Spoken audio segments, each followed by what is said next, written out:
Assalamualaikum warahmatullahi wabarakatuh. Perkenalkan, nama saya Widi Nur Rahmat dari semester 5A. Di sini saya akan menyampaikan mengenai tugas metode penelitian hukum berkaitan dengan jurnal yang diberikan oleh Ibu Profesor Dr. Hajah Hindi Nuraida SMH dan Bapak Dr. M. Randy Aridayani SMH mengenai jurnal dosen dari Fakultas Hukum Universitas Surya Kencana Cianjur. Dan saya akan mengambil salah satu jurnal dari dosen Ibu Dr. Hajah Trini Handayani SMH mengenai perlindungan dan penegakan hukum terhadap kasus kekerasan seksual pada anak.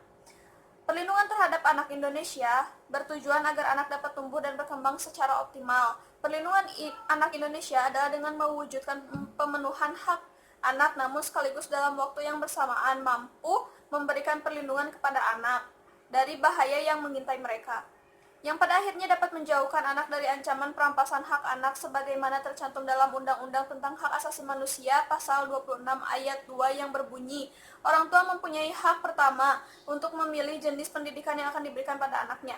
Kekerasan seksual yang menimpa anak Indonesia bukan saja terjadi di wilayah-wilayah yang rawan kekerasan, tetapi juga terjadi di wilayah yang seharusnya memberikan perlindungan terhadap anak, seperti di lingkungan keluarga, lingkungan pendidikan anak seperti sekolah, dan lingkungan kesehatan seperti ruang pemeriksaan pasien.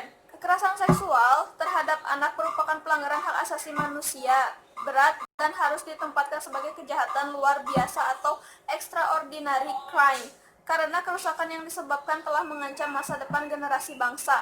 Sanksi pidana kasus kekerasan seksual terhadap anak seharusnya tidak hanya berpijak pada Kitab Undang-Undang Hukum Pidana atau KUHP dan Undang-Undang tentang Perlindungan Anak, tetapi juga dapat dikenakan sanksi pidana sesuai dengan Undang-Undang Nomor 39 Tahun 1999 tentang Hak Asasi Manusia dalam Pasal 59 UU 23 2002 Junto. Undang-Undang 35 2014 dijelaskan bahwa pemerintah dan lembaga negara lainnya berkewajiban dan bertanggung jawab untuk memberikan perlindungan khusus yang yaitu anak dalam situasi darurat, anak yang berhadapan dengan hukum, anak yang dari kelompok minoritas dan terisolasi, anak tereksploitasi secara ekonomi dan atau seksual. Perlindungan khusus bagi anak yang menjadi korban tindak pidana yaitu sesuai dengan pasal 64 ayat 3, kemudian pasal 34 Undang-Undang Nomor 26 Tahun 2000 tentang Pengadilan Hak Asasi Manusia menjelaskan tentang perlindungan korban.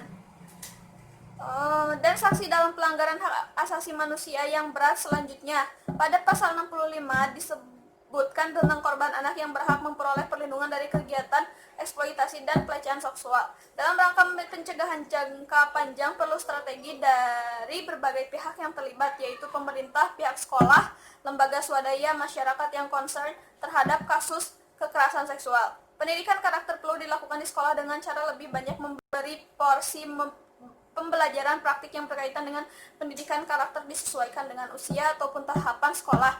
Dari mulai sekolah dasar, kemudian penerapan sanksi pidana bagi pelaku kekerasan seksual perlu ditambah dengan ketentuan pada Undang-Undang Peradilan HAM, mengingat bahwa dampak kekerasan seksual akan melekat seumur hidup dan mempengaruhi masa depan anak yang merupakan generasi penerus bangsa. Sekian review dari saya. Wassalamualaikum warahmatullahi wabarakatuh.